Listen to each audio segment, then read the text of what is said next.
How do you write a story your readers can't put down? And no, like that hit show on Netflix, but darker, doesn't automatically work.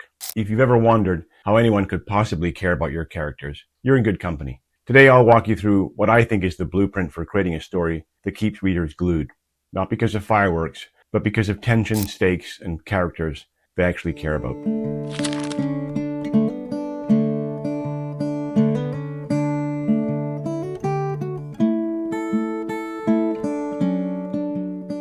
Every new writer eventually hits that unputdownable wall. You know, the one where your story feels fine on paper, but somehow you feel like it lacks that magnetic pull.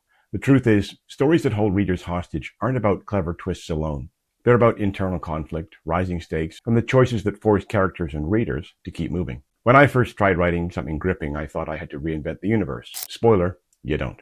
Being unputdownable isn't about inventing something new. It's about telling a story that only you could tell. Before we go on, I will tell you there are a million ways to describe a plot arc, but they all come down to what storytellers know as Freytag's pyramid. You probably studied it in school. Introduction, inciting incident, rising action, climax, falling action, resolution. That structure may be enough for you to develop a story. And what I show you today may be a little more complicated, but it's based on that simple pyramid. I've just gathered some more stuff along the way, worked out a few kinks myself, and what I'll take you through here is what works for me.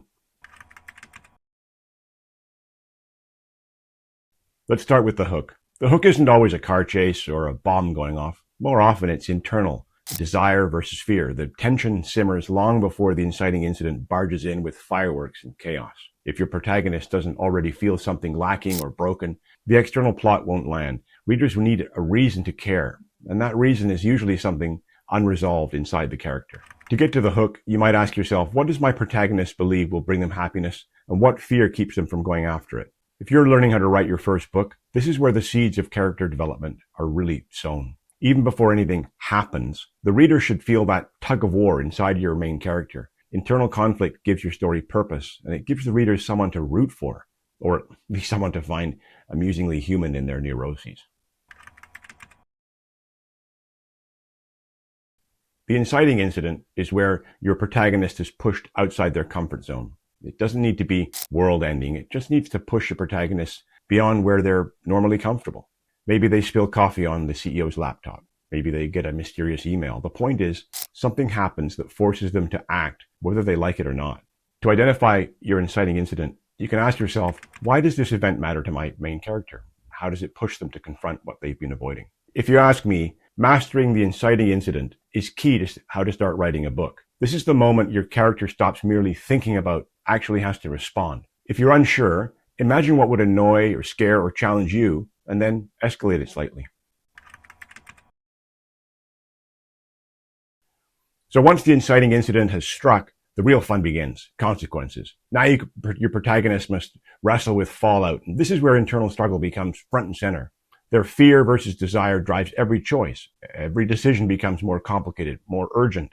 To find the buildup, you could ask yourself, what internal conflict arises from the inciting incident, and how does it complicate the choices of my character? Think of this as your chance to practice writing character development. You can show readers the messy human side, the hesitation, overthinking, the tiny, hilarious mistakes that make your character someone they'd want to follow across 300 pages. The first plot point is where you introduce a decision made by your main character that determines what happens next. Almost always, the protagonist will make the wrong choice first. Fear tends to win over desire at this point, which sets the stage for obstacles and tension that can carry the story forward. To identify your first plot point, you can ask, given their fear and misbelief, how will my protagonist respond? What decision lets them avoid pain while still striving for what they want? This is a crucial element in developing a plot. The first plot point isn't about perfection, it's about momentum. A hesitant or flawed choice feels real, and it keeps your story alive. The first pinch point. Here's where opposition looms. We should be able to feel it. Even without a traditional villain, your story needs pressure. The first pinch point introduces looming obstacles, misbeliefs, or social pressures, or problems that can escalate later. It reminds readers, this is harder than it looks. To find your first pinch point, you can ask, what opposition is building in the background, and how can I show the reader that it's coming? Here's a storytelling tip for writers. Opposition doesn't always need to be terrifying. It needs to make readers lean forward. You can use tension, small setbacks, even witty dialogue to keep momentum. Act 2 begins with the pre-midpoint reactionary hero. I can't remember where I first read this term, it's a mouthful, but it's pretty simple. This is your protagonist's reaction to fear or the threat posed by the first plot point.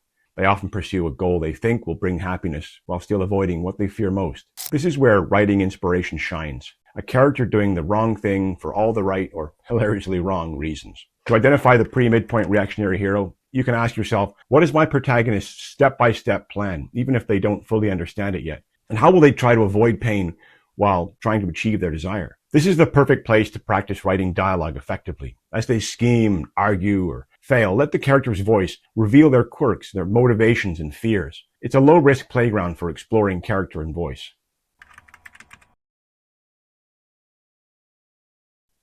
The game-changing midpoint. There may be more of them to come, but this is your story's first big plot twist. Here's where your story flips. A revelation, a betrayal, or some unexpected event disrupts your protagonist's plan and raises the stakes. Suddenly, their previous safe strategy is useless. Now they have to confront the heart of their internal conflict. To create your game-changing midpoint, you can ask yourself, what unexpected event can disrupt my protagonist's plan? Why does it matter to them, given their desire and their fear? And how will it transform the story from here and send it in a different direction? This is where you truly flex your writing craft. The midpoint pivot, it's not just surprise for surprise sake or shock value. It's a critical moment that forces your protagonist and the reader to reassess everything. For anyone trying to finish their first book, nailing this pivot is what separates forgettable drafts from compelling, unputdownable stories. By focusing on internal conflict, inciting incidents, consequences, the first plot points, pinch points, and reactionary heroism, and a transformative midpoint, you've effectively mapped out the first 2 acts of your novel. This framework can help new authors understand how to write fiction, how to write a book and plan their novel without losing their minds. Remember, the key is to keep tension alive, make your characters feel real, and continually escalate the stakes. If you do this well, even your subplot about a missing cat will feel compelling. For writers wondering how to plot their book or start writing their first novel, this step-by-step approach can give clarity and structure. It also reinforces storytelling tips for writers. It helps with writing character development and essential elements of the creative writing process. So far, we've covered hooking readers, the inciting incident that forces your protagonist out of their comfort zone, the build-up where your characters begin to face the consequences, the first plot point where you introduce a decision made by a character that determines what happens next, the first pinch point where the reader can feel the opposition loom, the pre-midpoint reactionary hero, that mouthful where your protagonist acts out of fear. By the midpoint, the story isn't just moving, it's shifting, evolving, and it's demanding attention, and that's exactly what makes readers keep turning pages. And finally, the game-changing midpoint. This is the twist that they don't see coming, the tilt that changes the spin of the entire story. Before we move on to the next part of this 2-part video series, I would like to know, what's your favorite plot twist in a book or a movie that completely flipped your perspective? Let me know in the comments, and if you've ever written a story that surprised even you, I'd like to hear about it.